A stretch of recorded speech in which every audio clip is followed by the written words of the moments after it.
Welcome to Nanak classes. दोस्तों, Nanak classes के YouTube channel पे आपका स्वागत है। आज है 18 मार्च और 18 मार्च 2025 के जितने भी most important Rajasthan current affairs के क्वेश्चन बनते हैं आज हम उनका डिस्कस करेंगे। आज हम पढ़ेंगे राजस्थान में वन डिस्ट्रिक्ट वन स्पोर्ट्स योजना, यानी एक जिला एक खेल योजना पढ़ेंगे और किस खेल में कौन सा जिला शामिल हुआ है या कौन से जिले में कौन सी अकादमी खेल शामिल हुई है उसकी चर्चा करेंगे। रावतभाटा न्यूक्लियर प्लांट में 7वीं इकाई भाई शुरू हो चुकी है और राजस्थान पुलिस का सुरक्षा सखी पखवाड़ा, क्या खासियत है इसकी पूरी चर्चा करेंगे। डेली इस समय आपको क्लास मिलती है, संडे के दिन वीकली क्लास मिलती है, फिर 15 दिन के बाद आपको पाक्षिक 1 से 15 की क्लास नानक क्लासेस शिवसर पर मिलती है और मंथली, और साथ में हम पढ़ते हैं राजस्थान डेली शुद्ध सार संग्रह। तो करें स्टार्ट। सभी प्यारे साथियों को प्यार भरा नमस्कार, गुड मॉर्निंग। एक बार वीडियो को सारे विद्यार्थी शेयर कर दो, वीडियो को लाइक कर दो, अगर आप चैनल पे नए हैं तो इसको सब्सक्राइब कर लो। तो करें स्टार्ट आज की क्लास। सबसे पहले कल हमने क्या पढ़ा उसका रिवीजन करते हैं। कल हमने पढ़ा कि वन टाइम सेटलमेंट योजना का मुख्य उद्देश्य किसानों को भूमि विकास बैंक से लिए गए ऋण के पुनर्भुगतान में राहत देना। वर्क पैलेस रिपोर्ट 2024 में राजस्थान के कितने शहरों को शामिल किया गया है? 5। जोधपुर कृषि विश्वविद्यालय ने जय गोपाल वर्मी कल्चर तकनीक के लिए किस संस्था के साथ एमओयू किया है? तो भारतीय पशु चिकित्सा अनुसंधान संस्थान उत्तर प्रदेश के साथ। एकीकृत क्लस्टर विकास योजना आईसीडीपी की शुरुआत कब हुई? 8 दिसंबर 2024 को। फिर हमने पढ़ा पंडित दीनदयाल उपाध्याय गरीबी मुक्त गांव योजना, इसमें प्रथम चरण में 5000 गांव को शामिल किया जाएगा। मोखला पारेवर जैसलमेर और बुच्चारा मेन जयपुर में किस संरचना का निर्माण किया जाएगा? Conservation reserve. ये हमने कल पढ़ा। इसकी को नानक क्लासेज शिवसर जो टेलीग्राम है ना, टेलीग्राम उस पे डाल दी गई है और वन लाइनर पीडीएफ मिल गई। एक और बता देता हूँ, कोई विद्यार्थी रीट की तैयारी कर रहा है तो नानक क्लासेज रीट मेंस नाम से एक टेलीग्राम बनाया है हमने। उसमें अब लगातार आपको कंप्यूटर की क्विज दी जा रही है। किसकी क्विज उपलब्ध करवाई जा रही है, तो इसको जरूर ज्वाइन कर लेना। बाकी करंट अफेयर्स की टेस्ट सीरीज वगैरह उपलब्ध है, वहाँ आपको टेस्ट मिलता रहता है। अब करें स्टार्ट आज की क्लास। अब जिस भी विद्यार्थी ने वीडियो को लाइक नहीं किया है, एक बार वीडियो को लाइक का बटन दबाकर कर दीजिए गुरु दक्षिणा का काम, और फिर हम करते हैं स्टार्ट आज की क्लास। उम्मीद करता हूं जो मैंने बात बताई है उस पर गौर करते होंगे और वीडियो को लाइक करते होंगे, और क्योंकि लाइक तो 10% ही करते हैं, शायद 10% ही विद्यार्थियों के काम का वीडियो हो सकता है, बाकी सारे मतलबी हो सकते हैं, ये तो निश्चित है। ठीक है, पहले कहते हैं ना कर भला हो भला, ये युग बदल चुका है, शायद ऐसा नहीं होता। तो मेरा कहने का फर्ज, वीडियो को लाइक जरूर करें। रावतभाटा न्यूक्लियर पावर प्लांट में 7वीं इकाई के शुरू होने से इसकी कुल क्षमता कितनी हो चुकी है? रावतभाटा चित्तौड़गढ़ के अंदर है। कहाँ पे है? चित्तौड़गढ़ में है। 1965 में कनाडा के सहयोग से इसको स्थापित किया गया था। इसके सहयोग से, कनाडा के सहयोग से इसको स्थापित किया गया था। और 1973 में, दिसंबर 1973 में इसमें बिजली का उत्पादन शुरू हो चुका।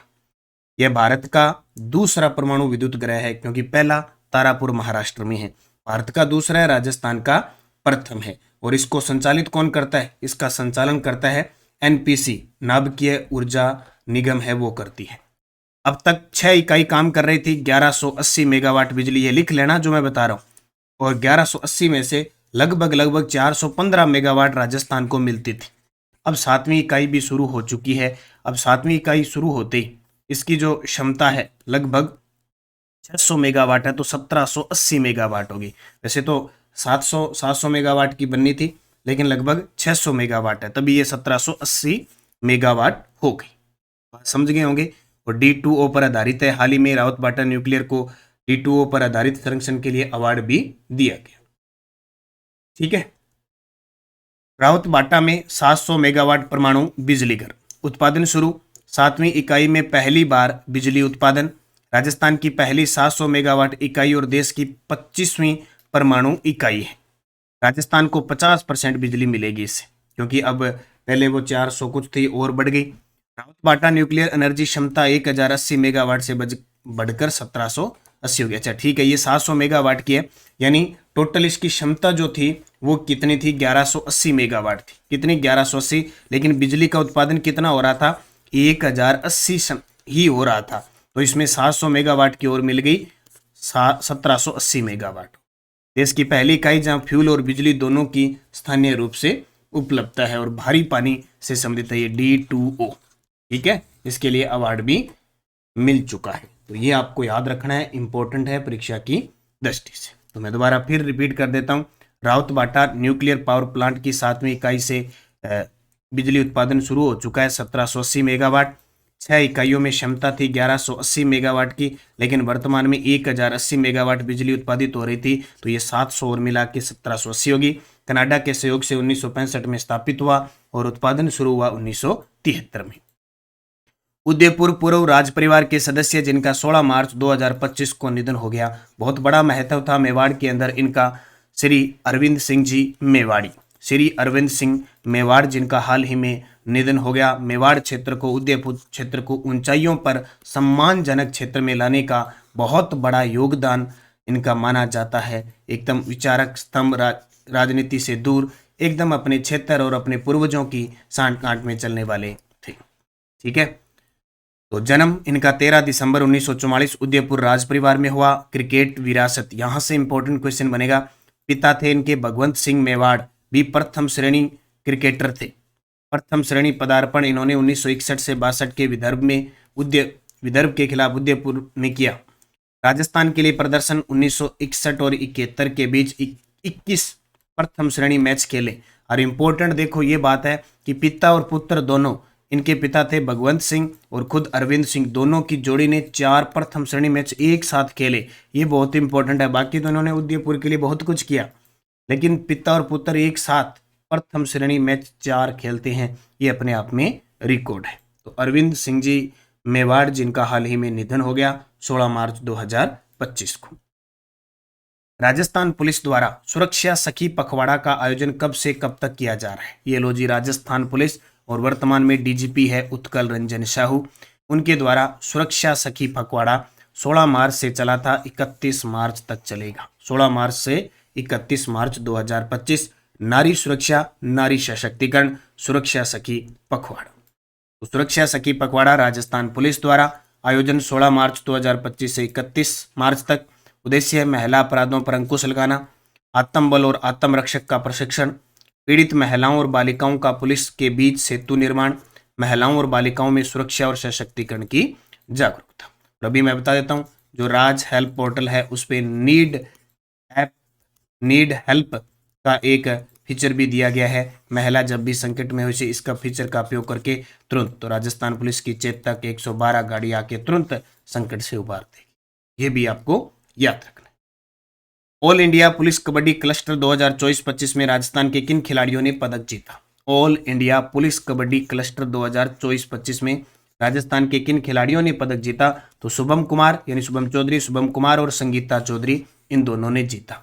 और हमारी आर्थिक समीक्षा की बुक वर्ष 2024-25 की और बजट 2025-26 में ये पुस्तक बाजार में आ चुकी है। आप इस पुस्तक का अध्ययन जरूर करें।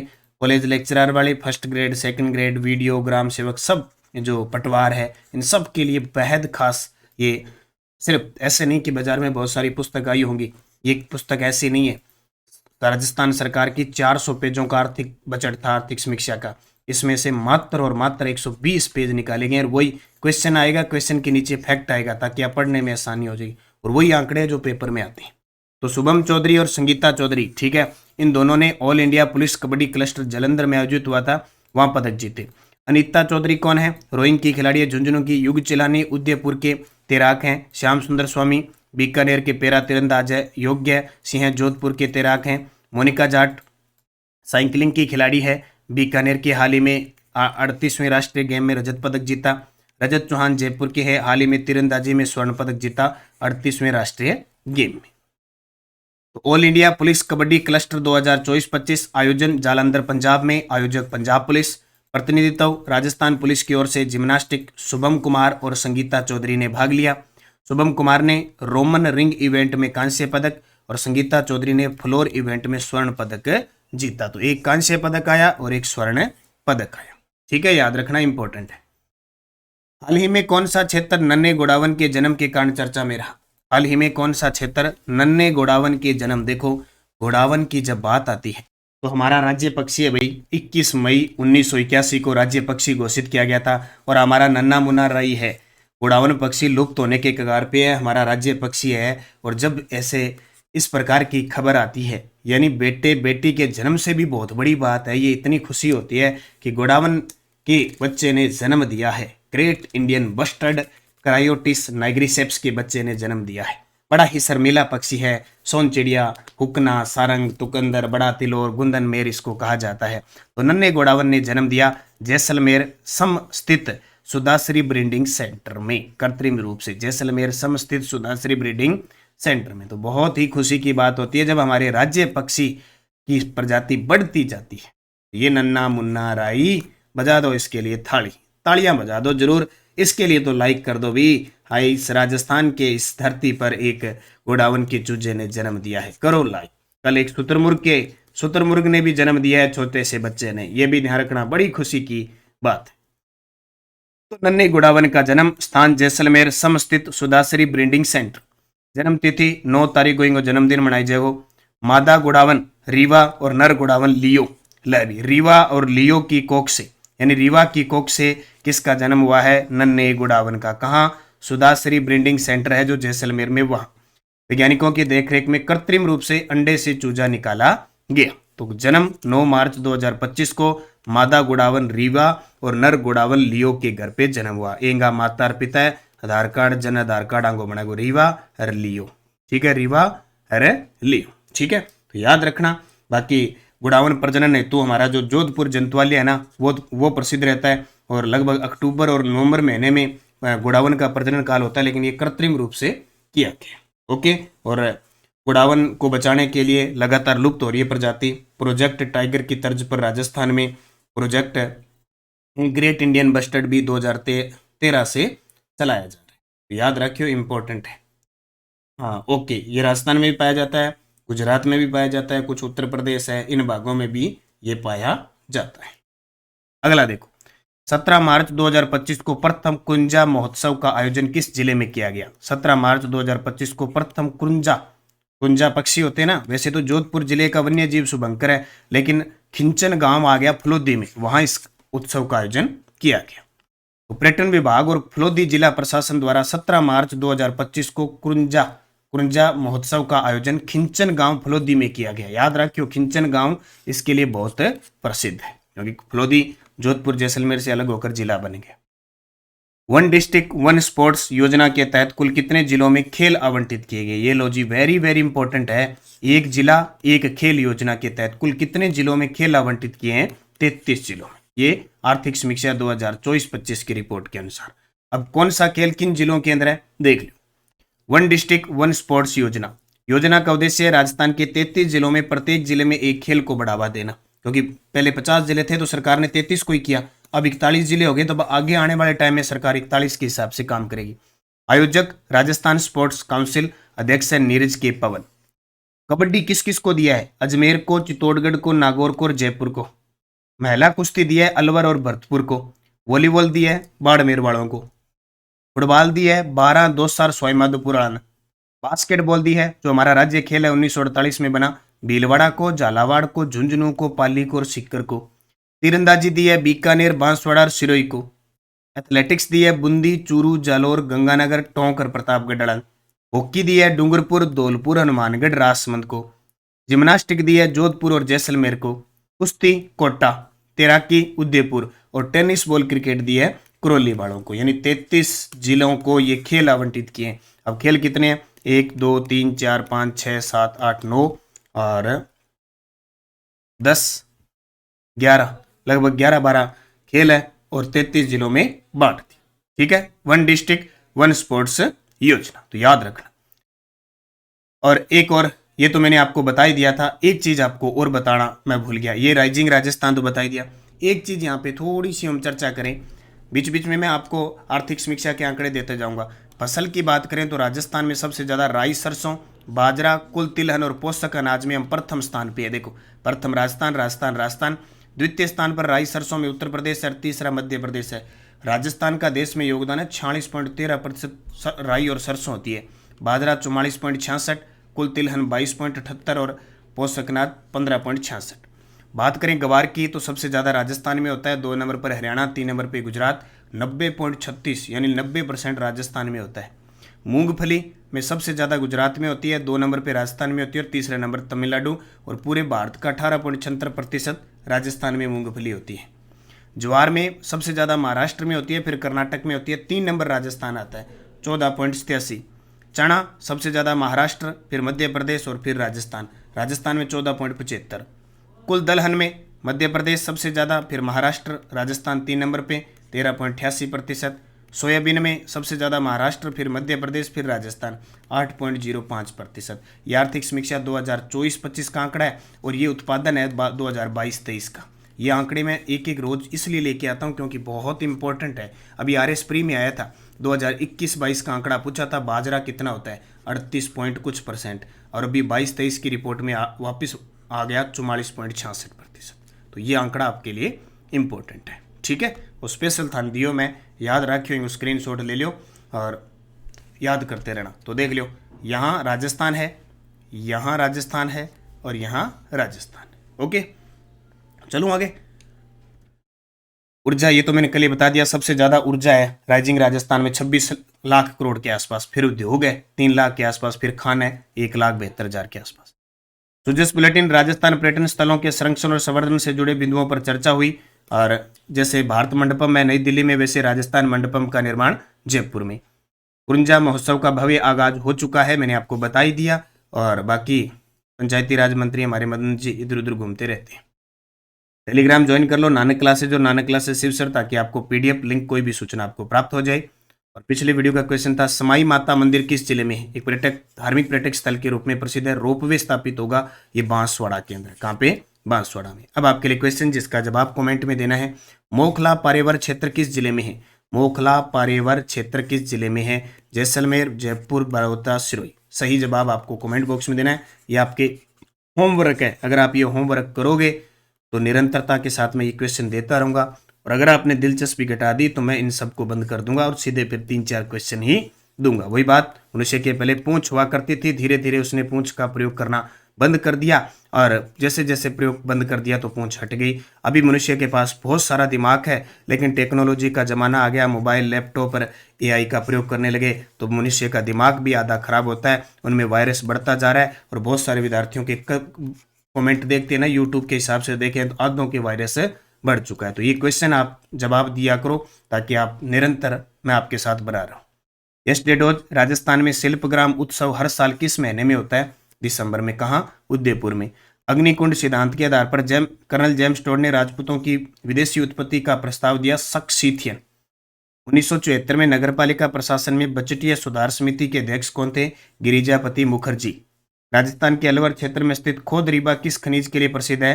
तांबे के लिए। और पूर्वी राजस्थान में पाई जाने वाली सबसे अधिक उत्पादक मिट्टी है जलोढ़ मिट्टी। ये पांचों के जवाब आपने बहुत शानदार कल दिए थे, उनको बहुत बहुत धन्यवाद। अब 5 क्वेश्चन, और ये प्रश्न कौन से हैं? जयन इलेक्ट्रिकल डिग्री 11 फरवरी 2025 के पेपर में आए हुए हैं। राजस्थान में उप उष्ण कटिबंधीय पर्वत वन किस क्षेत्र में पाए जाते हैं? राजस्थान की पूर्व से पश्चिम चौड़ाई निम्न में से कितनी है? कौन सा किला गढ़ बिठली के नाम से जाना जाता है? इस वर्ष चित्तौड़गढ़ में इतिहास का पहला साका हुआ था? और उर्मिला सागर बांध किस नदी पर बनाया गया है? कौन सा? उर्मिला सागर बांध किस नदी पे बनाया गया? कितने गजब के प्रश्न है, सोचो आप। तो पांचों के जवाब आपको देना है। 11 फरवरी 2025 के पेपर में आए हुए क्वेश्चन है। और कल मैंने आपको क्लास दी थी रीट मुख्य परीक्षा के लिए कृषि जलवायु खंड, नानक क्लासेस शिव सर पर। कैसी लगी आप जरूर देखना, जिसने नहीं देखा 10 कृषि जलवायु खंड दिए थे मैंने, 41 जिले 7 समय। आज मैं दूंगा ऐतिहासिक युद्ध, आज आएगी क्लास ऐतिहासिक युद्ध।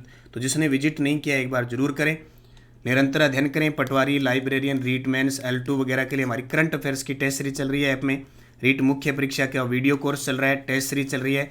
रीट मेंस, L2 की साइंस मैथ की ये सारी चल रही है। टेलीग्राम ज्वाइन करना है ताकि निरंतरता रहे।